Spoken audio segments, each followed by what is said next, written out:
أحدا وأنه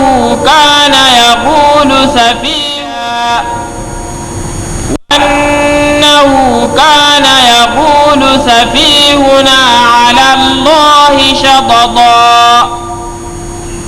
وأنا ظننا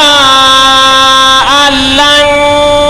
تقول الإنس والجن على الله كذبا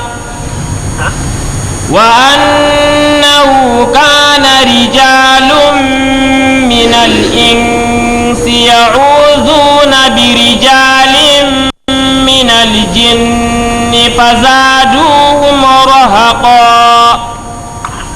وأنهم ظنوا كما ظننتم أن لن يبعث الله أحدا. صدق الله العظيم. إنني آيات درا بجلبة آيات قردها سورة والقول سورة والقول مودب من أوي سورة الجن مكية مكة والجبد نلال الله صلى الله عليه وسلم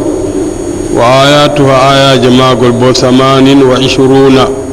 آيات نقاس إجوية سورة والمرمرة جتلنا تفسير ما والكدم. بسم الله الرحمن الرحيم. قل أوحي إلي بأن النبي وحيام دوام الله جبني وحي دوام المعنى كويت معنى من قل يا محمد بأن النبي محمد لأمتك أمات ورما أوحى الله إلي الله وحي دوام على لسان جبريل دمقل جبريل ودنمي آيات القرآن أنه استمع نفر من الجن كوني في يبرك جناج كريتك جنجر دام عدد منهم لمقل سيدهر مقبئ بكريتك إلى قراءته جنجر دام جنجر من القرآن والسورة التي سورة والقل كان صلى الله عليه وسلم يقرأها قل بتوي النبي يرد جنجر يندن عندما استمعوا إليه وقت بكريتيمو سورة اقرأ باسم ربك الذي خلق سورة والقول بتوي الجنجر كان النبي عليه الصلاة والسلام ولم يرسل الله إليهم رسولا منهم الله نلا هاندر جناج يبر جناج دو نلا رندر مبه جتنا دو عمره دو مبه كم به الله نلاي بل الرسول بل الرسل بل أتشو الرسل نلا بجميعا فمودم الله ودب من الإنس قلبي بآدم إن بن ويتن نلا بالله من بني آدم بيبان نبي آدم بن دين كدي بناني جنجر دندو فقالوا بنبي إنا سمعنا قرآنا عجبا منني جنگل كاي فيول والنبي محمد جنگتا أي قالوا لقومهم دبكوشي هاي كم بيبر جناجي go بغانو بلتارو دنيا رفونو agare proter makka annabi jirin odo janga alquran hanu ko rewete batnu nakhla hado agare be tawimo be bi ndare en kedito tawn be kediti be nani jangirde ndedo be lorter yimbe mabbe kuuci gure mabbe kadi qalu be biata ben man ligawmi yimbe mabbe lamma raja'u ilayhim de be lorti ha yimbe mabbe inna sami'na qur'anan ajaban sami'na kalaman maqru'an ajaban min nani jangol goldo kayefol jamu fi fasahatihi her gona kumagal jangde ndedo wa balangati e balanga mudum hewtago ha woli de haadi ka fu wala ko yetti qur'anu man do kongol de kongoli modi be tafsiru aya ka inna samina qur'anan ajaban wa qila kongol gongol bo wi ajaban ha do fi mawa'idhi wato qur'anu man de arwazu marande haydi de jamu kongol tatabol boyi waqila fi barakatihi her albarki ko woni ha qur'anu man do kaye fi masin ndani yebre ginnaji de be kuuci ni en biata yimbe mabbe Allah tin do wi her aya gotka wa yusarafna ilayka nafaran min aljinn yastami'una alqur'ana falamma hadaruhu qalu ansitu falamma qudiya wallaw ila qaumin munzirina ndani Allah wi wakkati min charpuno ginnaji yebre ginnaji tawi har ma an annabi jara janga be kediti be bi be tawi annabi janga e bi en kedito be kediti de jangol gol timmi ɓe kucci ha gure maɓɓe ɗon gaso yimɓe maɓɓe ɓe mbi min nani kadi har janngol kayepiwol amma kanjum waɗi min nuɗɗini yewre maɓɓe nuɗɗini yewre bolluti dow keferaku muɗum ɓeeɗo lattiɓe julɓe ɓe ƴewni yimɓe maɓɓe kadi jotta kamɓe tokko diine silama ngam wala nelaɗo Allah neli ha maɓɓe kamɓe yeɓre ginnaji nelaɓe fof banno mbino en jotta ɗo seyr ɓiɓɓe annabi adama alayhi salatu wassalam ɗon Allah waɗi nelaɓe nden kadi kamɓe bo ɓe kooƴi ɓe ɗon gaɗa dawa ɓeɗon ƴewno yimɓe maɓɓe ha lawol Allah kadi janngol ngol ɓe cifingol kadi her aya garan ka aya ɗiɗaɓa ka ɓe mbi yahdi ila rushdi manaman janngol ngol ɗo ngol ɗon fooɗa goɗɗo ha kanda ayi ilal haqqi ha gonga wa sawa be fandare wa marifatillahi be andugo Allah kañum sawi ha janngol ngol ɗo ɓe mbi ngam man kadi fa amanna bihi min nuɗɗini janngol ngol ko waddi ay saddaqna bihi min gonɗini janngol ngol annahu ayi jangde nde ɗo min indillahi diga Allah nde wari ni kamɓe yeɓre ginnaji ɓe mbi caka maɓɓe ɓe matinta yimɓe maɓɓe daga ɗum kadi ɓe efti ɓe mbi walan nushrika bi rabbina ahada min metata hawtango Allah ceniɗo hunde ko nde ko fiwol ko ngole min metta hawtango Allah ceniɗo min halqihi ɓe tagi foji mako goto gomo min kawtanta Allah ceniɗo wooda wala nattakhida min jogiɗitta ko maahu hawtade Allah ceniɗo ilahan deweteɗo akhara goɗɗo feere abadan amanatil jinnu modibbo men o ginnaji nuɗɗini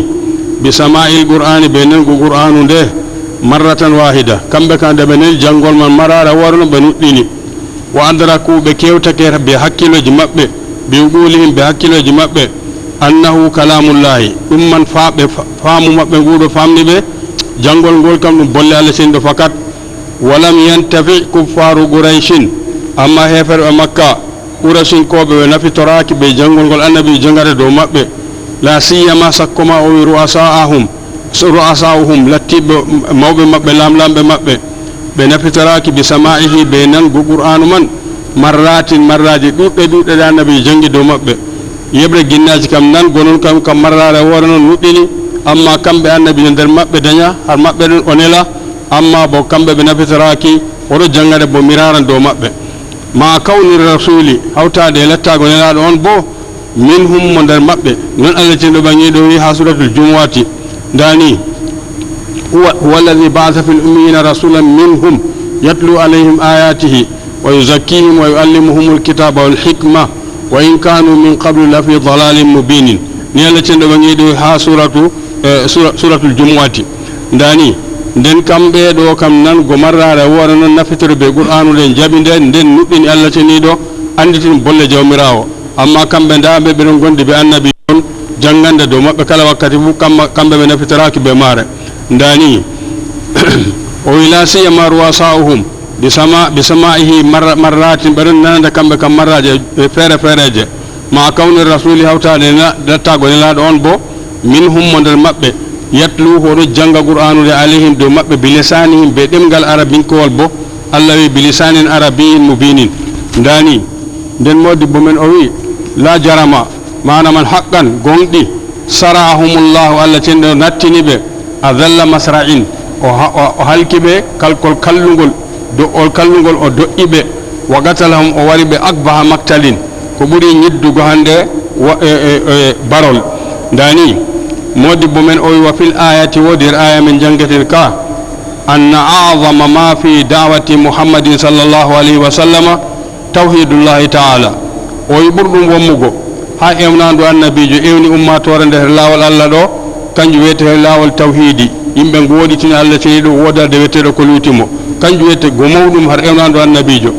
wa khalqu shirki wa ahlihi nden o ɗoppita yimɓe keferaku kawtanal Allah bo ɓe yimɓe mum fof o ɗoppita ɓe ɗum man ɗum wiyete mawɗum her ewnandu annabijo men sallllahu alayhi wa sallam dani nden o wi ha aya tataɓa wa annahu taala jaddu rabbina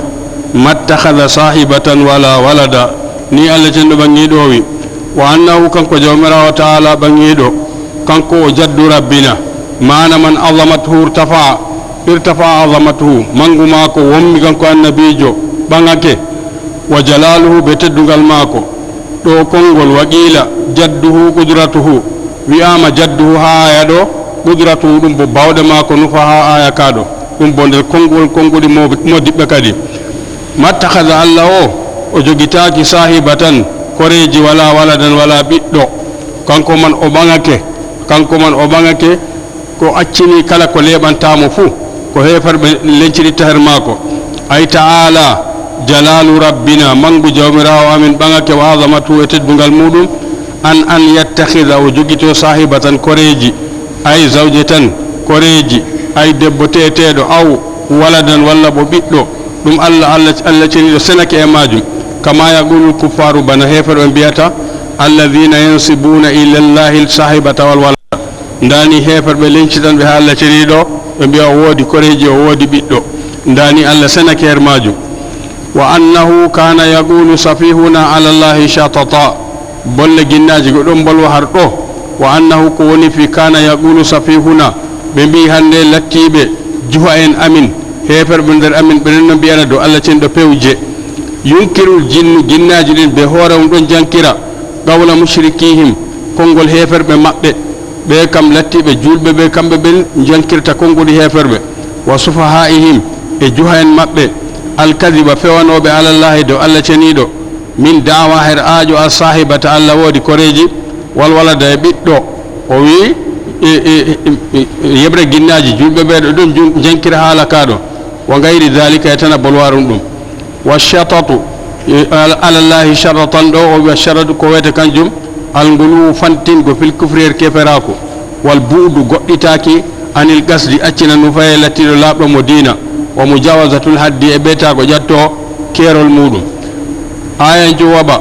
o wi wa anna zananna an lan taqula al insu wal jinnu ala llahi kadiban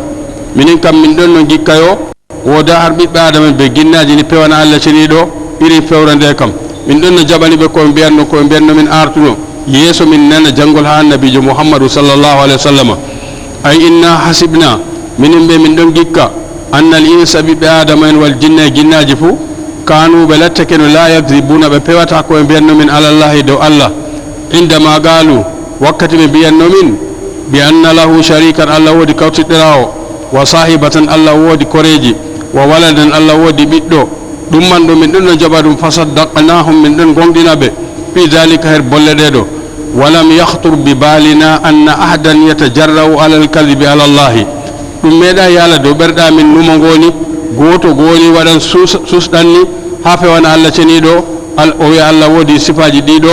margo koreji ɓe ɓiɗɗo ko nandi e muɗum kama sana du'atul ishraki billahi bana hande ɓen ewnotoɓe lawol hawtango allah ceniɗo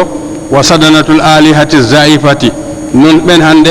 ardot aynoɓe labbi latiɗi zaifa hunde nde wala asli ɗum mbiyata zaifa manaman labbi ɗiɗi ngola asli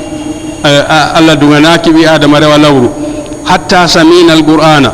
ɗo kam ni min gonno ha min nani janngol ngol ha anelaɗo allah o fa alimna min anditi butlana qawlihim ase konguɗi ɓe mbiyanno min go kam ɗum bonniɗi mere ɗum pewe wa butlana ma kunna nazunnuhu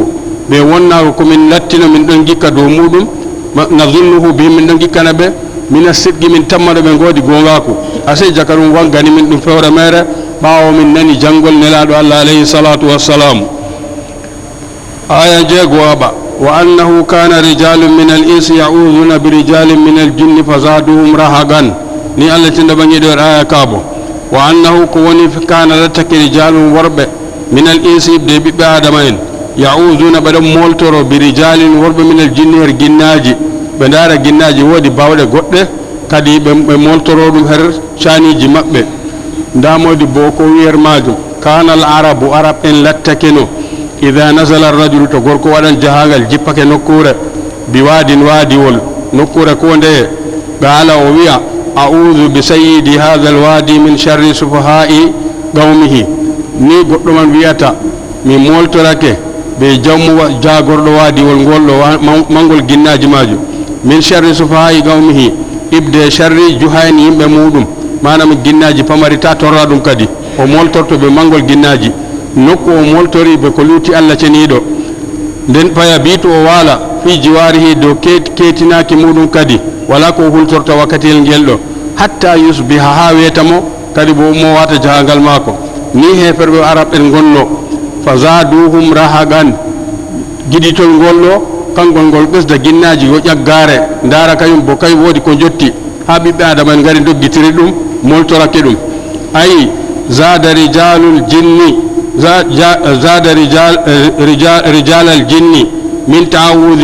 taawudin bihim min rijalil insi rahagan ɓesda hande mawɓe ginnaji man hande moltorago doggitirgoɓe ko ɓiɓɓe adama en doggitiri ɓe ɗo ɗum ɓesda ɓe ƴaggare bana kamɓe bo woodi koɓe jotti har hande tasarrufu ha hande kawnuɗo ayi ɗum ɓesda ɓe safahan manaman juhaku wa tungyanen e ƴaggare ayi minal jinni ibde ginnaji anfusihim ko e maji kanji ɗin hande ɓesdato ƴaggare nde ɗo alal insi ɓe ƴaggoro dow ɓiɓɓe adama en almustajirina yiɗitoriɓe bihim be maɓɓe ɓen ɓe ɓesda ƴaggare e dow muɗum en aw malla bo zaduhum bala'an wa dafan wa khawfan ɓe ɓesda ɓe hande masiboji wa dafan e tampere wa khawfan e kulol wa annahum kamɓe ɓe zannu kama zanantum allah yab'atha allahu ahadan kamɓe man ɓeɗon gikka banno gikkoton allah o umminta wooda dargal ñande dargal wooda ummugal ay almana ko wiyete mana bolle ɗe fo o wi wa anna al insa ɓiɓɓe adama en zannu ɗon no gikka kama zanantum banno gikkoton onon ɓiɓɓe ginnaji ayyuhal i jinnu onon ginnaji annahu ko woni fi la ba'sa wala jazaa wooda ummugal sakkoma ɓi adama warje her kuuɗe muɗum ko huwata ni ɓe gonno allah tin ɗo ɓaŋiɗo en aya garan ka wa anna lamasna samaa fa wajadnaha muliyat harasan shadidan wa shuhuba aya kan jangeten kadi garin yeeso aya jeetataɓa nam wa anna lamasna samaa fa wajadnaha muliyat harasan shadidan wa shuhuba وأنا كنا نقعد منها مقاعد للسمع فمن يستمع الآن يجد له شهابا رصدا وأنا لا ندري أشر أريد بمن في الأرض أم أراد بهم ربهم رشدا وأنا منا الصالحون ومنا دون ذلك كنا طرائق قددا وأنا ظننا أن لن نعجز الله في الأرض ولن نعجزه هربا وأنا لما سمعنا الهدى آمنا به فمن يؤمن بربه فلا يخاف بخسا ولا رهقا إن تيدا بآية جرلا بجلبه الآية جويدة بجومرا وبنيدو وي وأنا لمسنا السماء دوفو دو بول جنا جلين كبول وطا وأنا نمن لمسنا السماء من نفك أسمن أي طلبنا من دبتي خبرها هب وخبرو جها أسمن تن كما جرت به عادتنا الآداء مني دقرن كسالينو تو ها يسو النبي جنيلي كمفوني من غنو من تموتر من دلها أسمن أرانا غادو كدن غبي دنيا رنغا من ننا ko malaika en gaddata habaruji diga asaman ji joyɗiɗi ha jotto dammugal asaman lattinga kedduga ɓe duniyaru ɗum ɗo wiyete al'ada min fa wajadnaha min jotta kam min jeeyi bal min jahanno min tawi asaman muliyat harasan nga hebbinama soje en aynoɓe wiyete malaika en minal malaikati ibde malaika en yahrusunaha ɓeɗen ayna asaman man an istiraqi sam'i jotta kam tananɗe gujje ha asaman majum ban komin bonugo hande ka ɗum waɗaki e ko waɗi sababu man iblis o neli yeɓre ginnaji gurto dara nde ɓe nani janngol ngol ɗo ngol waɗi jotta kam asaman haɗama yahego her muɗum bako e bonum man hande ɗum waɗaki o wi ɓe jaha ɓe dara duña pat ha toyi woodi sababuyel feƴƴi haɗi ɓe yettago ha asaman ɓe nana hande habaruji ban ko wowano ɓe ummi ɓe dilli jihaji pat ɓeeɗo man yeɓre nde doggi wargal lesdi makka tawi annabijo ɗo janga qur'anu to nde ɓe nani kamɓe ɓe gaɗi geɓe ɗiɗi reeta maɓɓe nuɗɗini janngol ngol ɗo reeta maɓɓe ɓe hucci hefere bannane nde ɓe korani iblisu habar o wi ase kanjum waɗi sababu kaɗaɗen yaago ha dow asaman nane kam woda ko jippino ha dow annabijo alayhi salatu wassalam nden kam ɓeɗen no jangala haajeji maɓɓe ɓe nana bolle diga asaman ɓe ngara dokka buude en ha lesdi ɓen man pewjeji ɗuuɗɗi har kalimawol gotol ndimtina bakin 99 mbuudo yimɓe ni wonno jotta kam ase sababu ko waɗi kam nden kam jangol ngol ɗo kangol kunde meɗen ɓe yaago ɗo asaman heɓa habaruji kanjum man o wolwanta ha aya kaɗo dani wa anna lamasna samaa min ɗaɓɓiti her asaman talabna habaraha min ɗaɓɓiti habaruji kama jarat bihi adatuna ban al ada min doggirno wa wajadnaha min tawi asaman hande kam muliyat hebbinama harasan aynoɓe min al malaikati ibde malaika en yahrusunaha ɓeɗo ayna asaman ga an istiraqi sam'i accine nanego hande wujjugo nande ban ko wowano ɓeɗo haras man shadidan satuɓe gawiyen satuɓe accu noon bo wa shuhuban ɓe sugummeje yiite bo hiya narul kawakibi kanjum yiite ho'etege har koode kama taqaddama bayanuhu banno jangunoɗen won garam man en mbino ɗum fi tafsir qablihi her tafsir kongol Allah ceniɗo wa ja'alnaha rujuman lishayatini min gaɗi koode dajmirɗe sheydanuji pirruɗe sheydanuji ha min surati tabaraka ha suratu tabaraka alladi biyadi lmulku ton aya man ho ano ndani aya joyena yaɓa wa anna kunna naqudu minha maqaida lissam'i ni ginnaji man mbiyata min lattakeɗo ko salino min ɗon jooɗo ha asaman man ha nokkuje narruɗe habaruji to garoy diga asaman jeeɗiɗaɓa liyasma'u gam ɓe nana min al malaikati de malaika en akhbara samai habaru garanɗo diga to asaman fayulɓunaha ɓe cakkina ko ɓe nani man ɗo ilal kahanati ha buude en wonɓe ha duniya soba en maɓɓe ɓeɓe koyi dinaji muɗumen fa harasaha llahu allah reeni asaman kadi subhanahu cenneki mako inda basati rasuli wakkati nela annabijo mako nde o neli ɗum nden ma o reeni asaman sallllahu alayhi wa sallama o reeri ɗum bishuhubil muhrigati ɓe hande cuɗummeje yiite guloje ginnaji majum ndani ginnaji man ɓe hoɗon mbiyata faman yastami il ana yajid lahu shihaban rasadan hande kam ko moye nder ginnaji to wi ƴeŋi ha yaha ha nokkure nde ɗo ha heɗito hande habaruji ɗo heɓan ɗum hande shihaban rasadan sugum mere ñukkanide ɗum ɗon to yettakeni sugum mere man wona dow maako hande waramo ay ursida lahu li yurma bihi ñukkanade mo gam hande nde fiɗamo o ndani liman'ihi min assamayi gam katkimo tata o yetto o heɓa o nana habaruji garani diga asaman ndani aya sappo waɓa o wi wa anna la nadri ginnaji man bolle muɗum ha jotta Allah ñembanta en wa anna la nadri asharrun urida biman fil ardi am arada bihim rabbuhum rashadan her kaɗol ngol kam min anda asharrun urida biman fil ardi ɗum sharri Allah muyani wonɓe ha lesdi taɓe keɓa habaruji asaman na ay bi sababi hadihi lhirasati lissamai ɓe sababu aynol catugol ngol ɗo her asaman ji warti malaika en aynata ɗum ɗo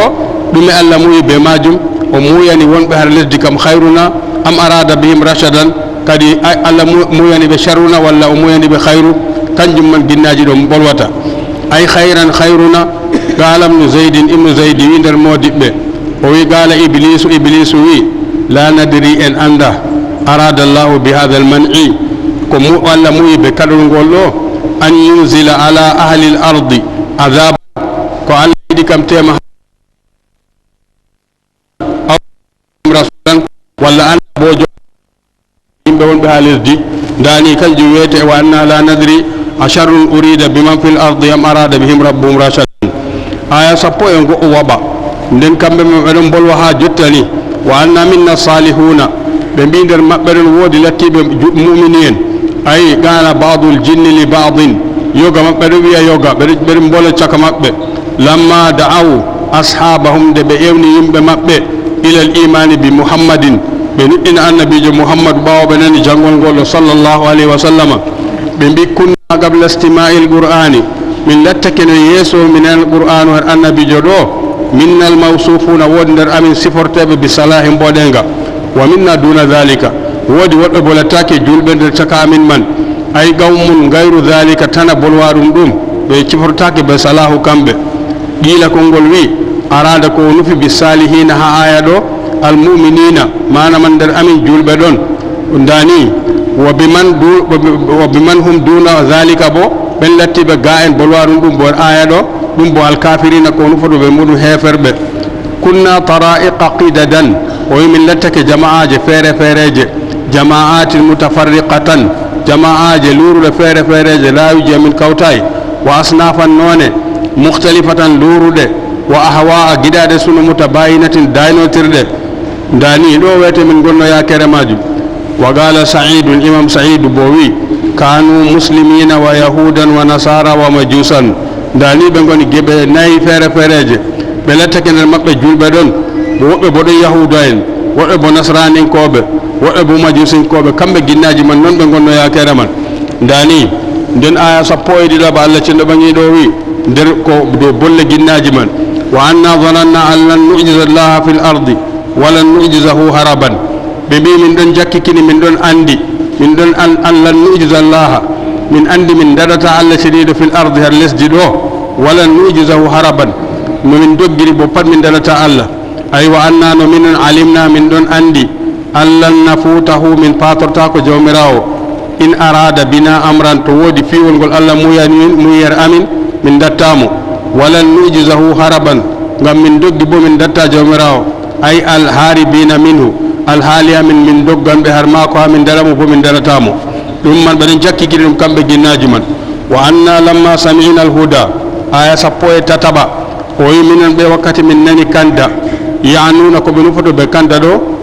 qur'an de be nani ha annabijo be bi amanna bihi dan min nuddini jangol gollo saddaqna min gondini annahu jangol gol min indillahi diga Allah gol wari walam nukadzib bihi min pewnay gol kama kadzabat bihi kafaratul insi banno hande fewniri jangol gollo heferbe be bibbe adama en faman yu'min bi rabbih ko moy nuddi jawmirawo mudum fala yakhafu hulata bakhsan ustanego wala rahagan wala tonyego ndani al bakhsu o ko wete bakhsu hado an nuksan ustanego har fiwol mum war rahagu bu ko wete kanyum al udwanu konnagu wattun yanu e jaggare betago do goddo Allah wir aya sappo e naya bakan ka tammine jangugo na minna muno minnal qadis faman aslama fa ulaika taharraw rashadan do jangete baden yeso naam وأنا منا المسلمون ومنا القاسطون فمن أسلم فأولئك تحروا رشدا وأما القاسطون فكانوا لجهنم حطبا وأن لو استقاموا الطريقة لأسقيناهم ماء غدقا لنفتنهم فيه ومن يعرض عن ذكر ربه يسلكه عذابا صعدا وأن المساجد لله فلا تدعوا مع الله أحدا وأنه لما قام عبد الله يدعوه كادوا يكونون عليه لبدا قل إنما أدعو ربي ولا أشرك به أحدا قل إني لا أملك لكم ضرا ولا رشدا قل إني لن يجيرني من الله أحد ولن أجد من دونه ملتحدا إلا بلاغا من الله ورسالاته ومن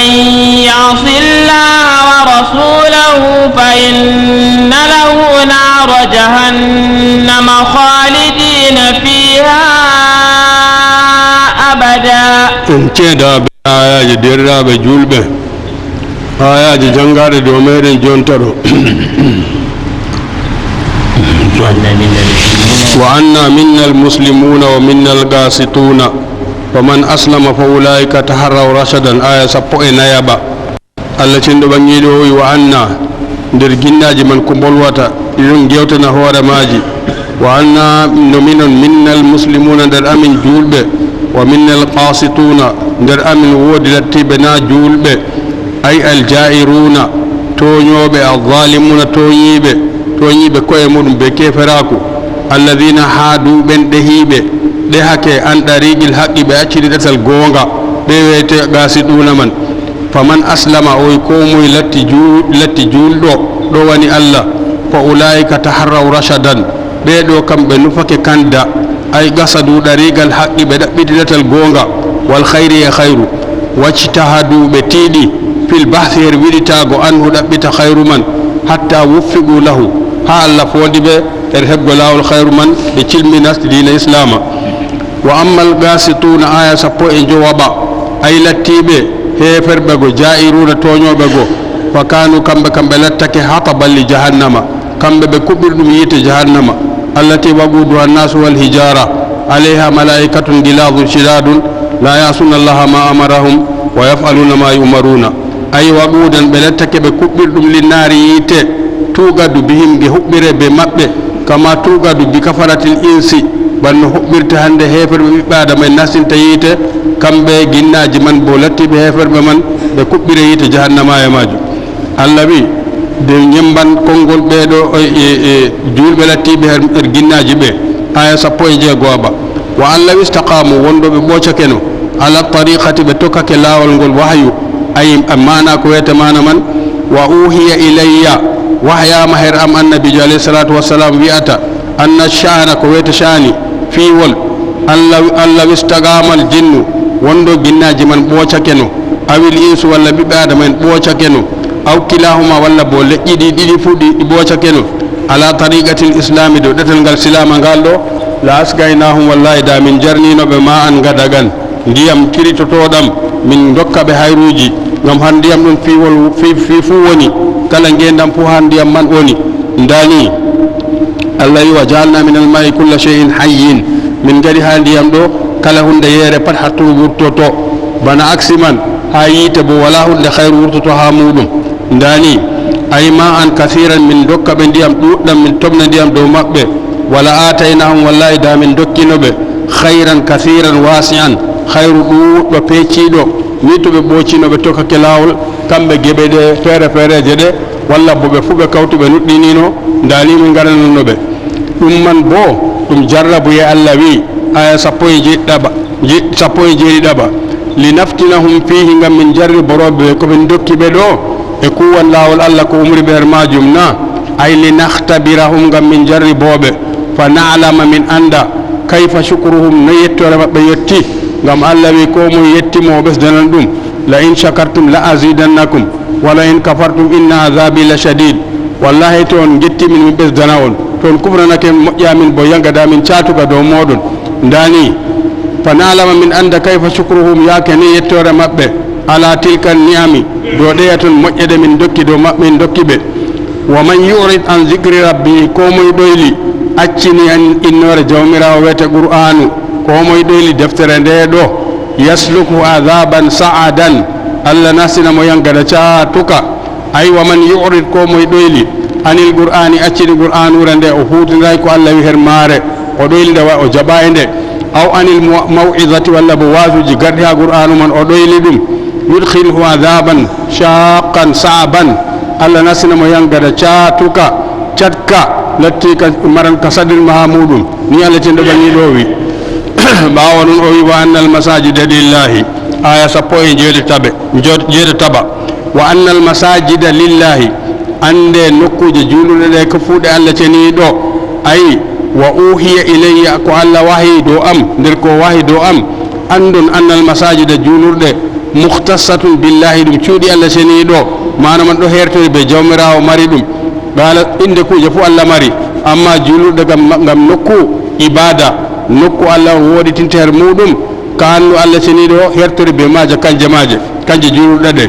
gala saidun imam saidu o wi galatil jinnu ginnaji mbi kayfa lana yaake noyi an natiya almasajida noyi min keɓrata min gara ha juulurɗe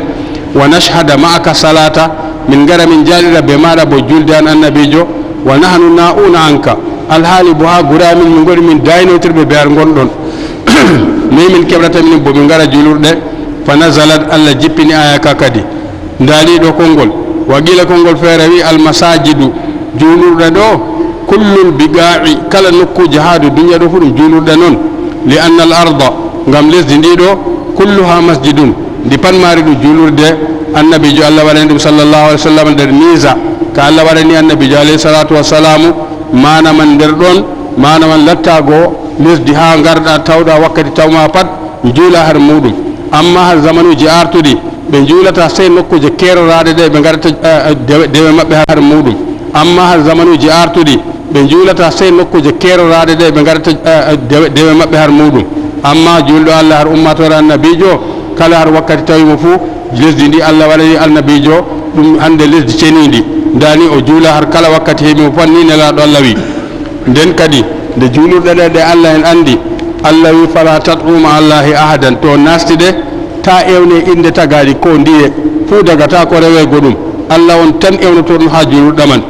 ay la tatlubu al auna ta ɗaɓɓite ballal fima la yaqdiru alayhi illa allah har neɗɗo ko wawata wadgo hunde man fof koyna allah ceniɗo ta ɗaɓɓite ɗum ha tagaɗi min ahadin her goto goo min halqi he tage foji mako ka'inan man kana ka'inan ma kana no o laati fuu hande darja mako latti fuu ta toremo ko ɗume ngam o wawata wadgo ko ɗume sey allah on wette bawɗo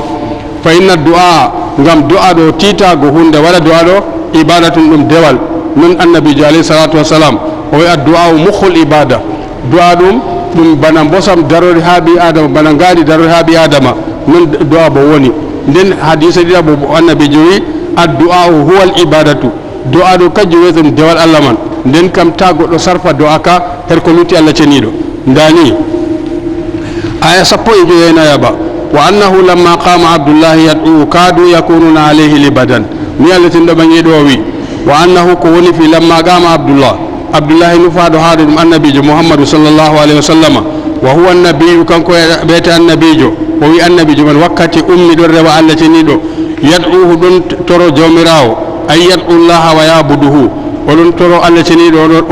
oɗon rewa ɗum wa dhalika nde ɗum waɗi bi batni nahla nokku rewete batnu nahla ha makka kama tagaddama banno koccino ko bonunoren ko salino nden nde ɓe nani jinnaji ɗi nani annabijo ɗo janga ɗo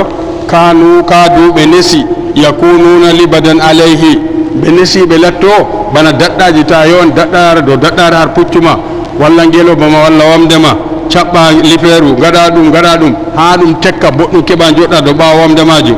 banni ɓe gari ɓe latto dow annabijo hakke yidgo nango bolle ɗe ɗo ɓe latti bana ha daɗɗaji daɗɗata dow hande wamde nde tammiɗa wa'ago hakke elango ko ɓe nanata ay kadal jinnu jinnaji nesino yakununa ɓe latto ala rasulillahi dow neraɗo allah libadan bana hande daɗɗaje mutarakimina ɓeɗen mbaƴƴidiri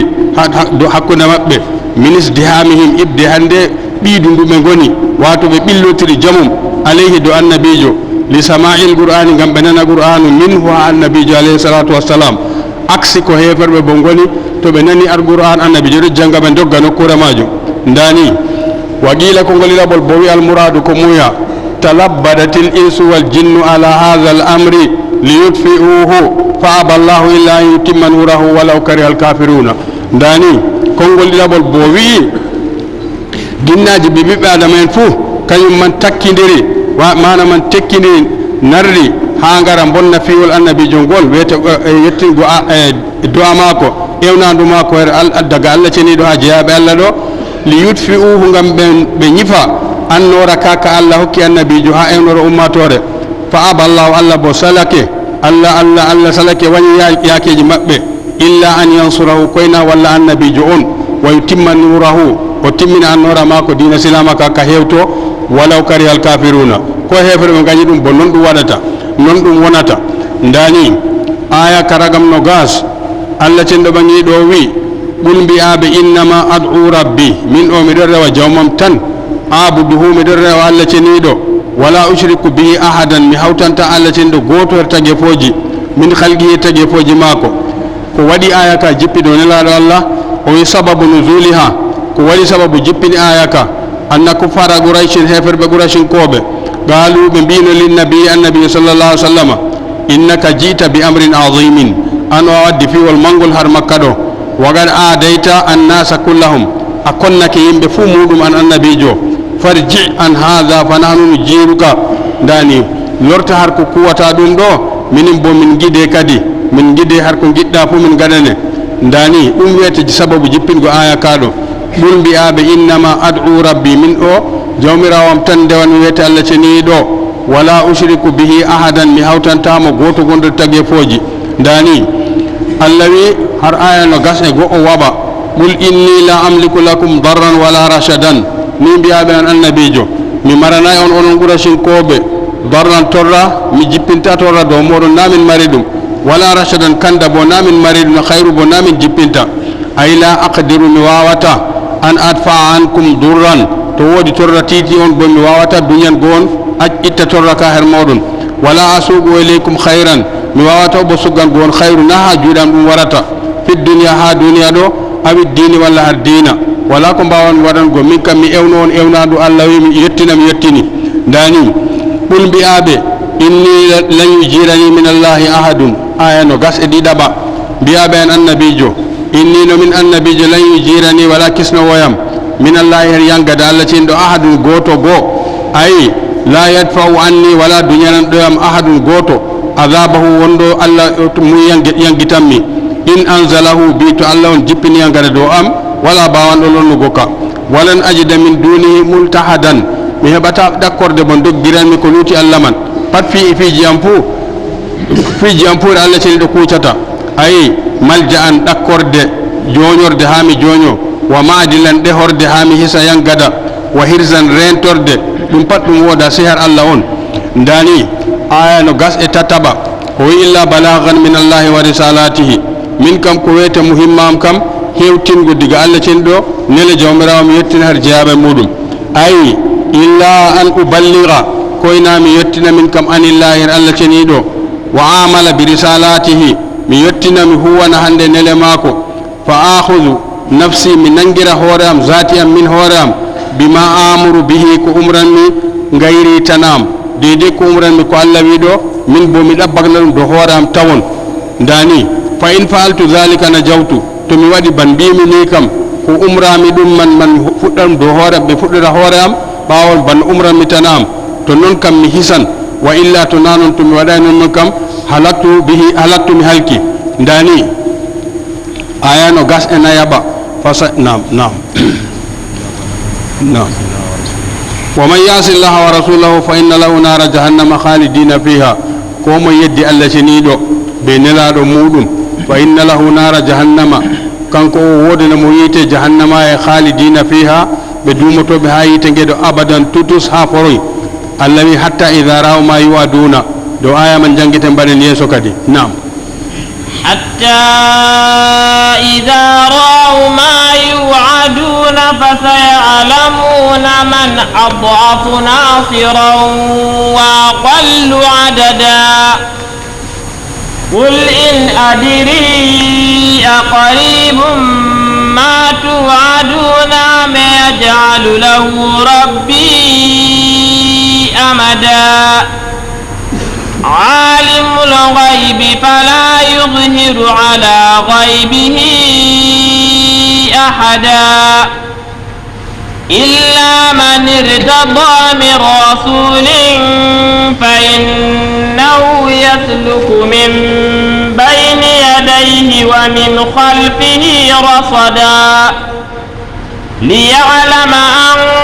قد أبلغوا رسالات ربهم وأحاط بما لديهم وأحصى كل شيء عددا. نهاية السورة. صدق الله العظيم. en ngari kempe suurawal ngol timmi en ɗon lortoɗo ayaji jangare ɗe ɗo ndaren tafsiru maje allah ceniɗo ɓangiɗo o wi hatta ida raw ma yu'aduna ha to ɓe gi ko ɓe inana her muɗum fa sayalamuna sese ɓe anduma man atafu nasiran ɗum moy wiyete tampa ballowo hande ɗo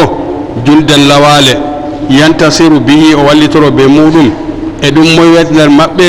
wa agallu adadan ɓura famɗugo hande limgal jo ahum kambe hefer bena amil mu'minuna walla julbe be tammi andugol nyande nyalumare dargal ndani allah wi aya no gas en jooba bul bi'a be an annabijo in adri ay ma adri aga yawmul qiyamati fala ya'rifu mata yawmal qiyamati illa allah wahda wala andando nde nyalumare dargal wadata koyna allah sinido bangi don kanko tan kanko hertori be andugo nyalumare dargal de wadata inna allaha indahu ilmu sa'ati wa yunazzilu al-ghaytha wa ya'lamu ma fil arhami wa ma tadri nafsun madha taksibu ghadan wa ma tadri nafsun bi ayyi ardin tamut inna allaha alimun khabir kudde jowide allah on ko subi kanko on subi be zati mako o subi dum wala goddo fu andata dum na malaika jo baddinado na annabojo nelado wala andan do gaybu kudde jowido koyna allah ceni don hertode be majum ndani dum wari haraga rasulatul luqmana inna allaha indahu ilmu sa'ati wa yunazzilu al-ghaytha wa ya'lamu ma fil arhami wa ma tadri nafsun madha taksibu ghadan wa ma tadri nafsun bi ayyi ardin tamutu ndani kudde joyide do wala tagari fu andata de den o wi alimul ghaibi aya gase jego waba kanko wete andi ko wirni kanko allah ceni do fala yuzhiru ala ghaibihi ahadan o dellititta goto go do gaybu mako goto nder yimbe ay la yutli o dellititta alal gaybi do ko wirni wa huwa ma ngaba kanju wete birni dum anil ibadi jeyabe kam fu anda dum ahadan goto go o dellititta dum minhum dal mabbe e sey mo ya allah den ha aya no gase jeddabo hokkata illa man irtada min rasulin sey mo yerdi hanelabe mako on o andina dum her gaybu man seeda de fodde wayu wara biya dum wadu kaza be kaza o wi istathna alla ittitini man irtada on o yerdi on mo yerdi min ar-rusuli be nelabe fa au'adahum fa annahum fa awda'ahum alla resi her mabbe ma sha'a ko muy min gaybihi ibde gaybu mako bi darigil wahyi ilayhim be detal wahyu bo malaika jo wara wiya be kaza ni dum wadata her mabbe wa ja'alahu alla wadani modum mu'jizatan lahum wadi hande wahyu ngudo her mabbe dum mu'jiza her mabbe wadi lalatan dum dalila bo sadigatan nuddo ala nubuwatin do annabangal mabbe walaysa al munajjimu piyo jabbe wona der mabbe waman dhahahu nandudo be mako mimman yadribu bil hasa den piyo be jabbe ha lesdi piya hande kitoro biya hunda kaza wadan wa yanzuru lala fil kaffi anawrani wa yasjuru bit tayri den o sakkina sondu o sakkina hayra be har sondu do lekki o wiya yo sunu to firdi nyamo mako jahangal mako wodi khairu to firdi nano bo acca jahangal man o yata ni heferbe gonno dum gikkuji heferbe wajibi do jubbe goddi to eren kujeji di dum labbi mimman irtadahu eron o yerdi mon alla ci dum mo yerdi kam wonata der beedo mo o yerdaki kam kan julati do piyo jabbe o wona der beedo fa huwa kafirun billahi kanko kam o kufrani do allah kanko piyan do jabbe o rimtina o wiyo ndani wadata ni tammi wadgo muftarin alayhi odo hasodo alla pewe bi hasadihi be ngayadi mako wa tahminihi be numgo mako fewre mere non manama zannu mako wa kadhibi fewre mako o wona der mabbe alla tinde bangi do wi o wona der be alla subi ndani fa innahu yasluku min bayni yadayhi wa min khalfihi rasadan annabojo o nelado o alla tinde wala malaika en wonbe yeso mako be bawo mako dun aynamo yaj'alu subhanahu bayna yaday rasuli alla tinde bangi do wada hakkunde yeso nelado o do mo neli mo wadi wahyu jippier mudum o wi wa min khalfihi yeso mudum wa min khalfihi be bawo mudum alla wada harasan min al malaikati ayno be her malaika en yahrusunahu be dena annabojo o min ta'arudi shayatini har fe anago shaydan tape anomo lima azharahu alayhi min al ghaibi ngam ko alla wangini her an neddo annabojo o nelado o ko latti gaybu ko wadi wahyu her annabojo mako wa yahutunahu malaika en be taramo piltamo min an tastarigahu shayatinu wa yahutunahu min an tastarigahu shayatinu her shaydanuji bifto ko wahyete har annabojo odo ndani fatulgihi cakkina hande ko be biftoto dum ilal kahanati har buuden wonambe ha duniya ndani Allah tendo bangido er aya no gas en joyeta taba kanka wetara gare har surol goldo li ya'lama an gadablahu risalati rabbihim ngam Allah tendo andal bangugal kambe man annabo en be nelabe be jottini nela Allah cenido ha jeyabe mako ay li ya'lama Allah ngam Allah anda diga aran bo Allah do andi wala ko wirnori dum anna rasulahu nelabe mako qad ablaghu bi kewtini risalatihi nele mako li ya'lama dhalika an mushahadatin o yiyadum kanjum man o anda dum be ko wangani yimbe fu kama alimahu ghaiban banno andi dum daga gaybo do andi dum wanga hande bangudum bo be jettini kambe man wa hata bima ladayhim alla lo tari andal mu do tari ko woni her mabbe kambe nelabe be ay bima inda rasdi walla bo her ko woni her be do aynobe be min al malaikati be malaikain aw bima inda rusuli walla ko woni her malaikain be lattibe aynobe be aw malla bo ko woni her nelabe be pat alla lo andi dum al muballingina hewtinobe li risalati nele mako wa bima ladayhim be ko woni her mabbe min al ahwali her yakeji wa hata bima ladayhim wa ahsa kulla shay'in adada kala limgal hundan woni pat alla heti dum boyma woda ko winor jawmirawo wa ahsa kulla shay'in adada andani andal ma ko heti kala hunda pat limgal hunda fu no foti alla ci ndo andi dum to wete nihayatu sura kempe sura wol gol nongol timmi suratul jinni ko ansera to jotten don dara sura wol garangol yeso suratul muzammili kangol gol tamire nastugo inshallah to Allah muyi Allah tendo bangi do wi bismillahir rahmanir rahim ya ayyuhal muzammilu qumil layla illa qalilan nisfahu aw inqus minhu qalilan do do jangeten ko goni ibrahima jangante en daren e Allah haddini en ha sural gol bo inshallah naam bismillahir rahmanir rahim ya ayyuhal muzammil قم الليل إلا قليلا نصفه أو انقص منه قليلا أو زد عليه ورتل القرآن ترتيلا إنا سنلقي عليك قولا ثقيلا إن ناشئة الليل هي أشد وطئا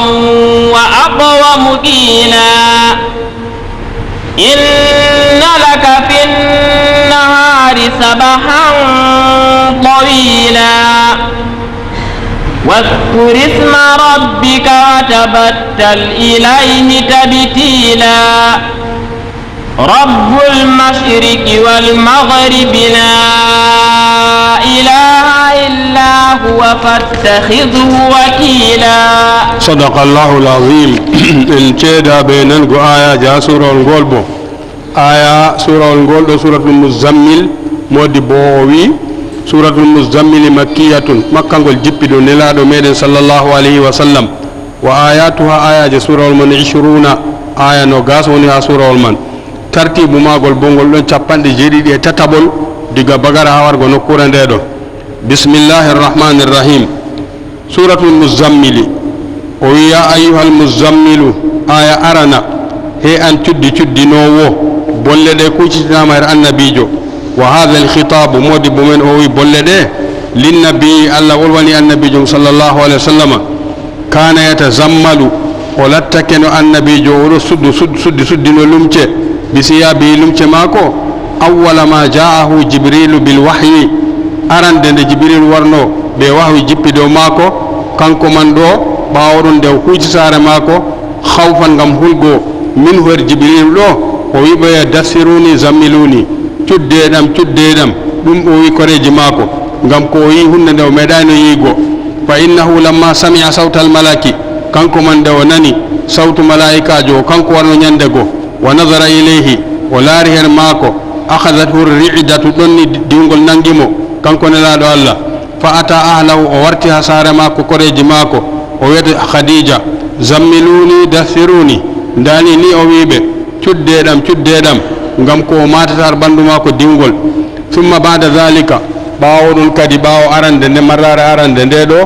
خطب بالنبوة والرسالة وولدنا بكونغول إنلادو أن بانغال يا أيها النبي داني يا أيها الرسول ني ويوم رباودون wa anisa bi jibrila ɓawoɗon o wowri ɓe jibrilu jotta kam ɓernde makko deƴƴiti o wowri ɓe jibrilu alayhi salatu wassalamu amma marrare arande nde kam nde ni o yii oɗo jippo o seere hira ɗon ni malaikajo o waranimo diga dow asaman ɗo ferli dow korowal ha wari jippi yeeso makko nangi mo wimo yo iqra jangu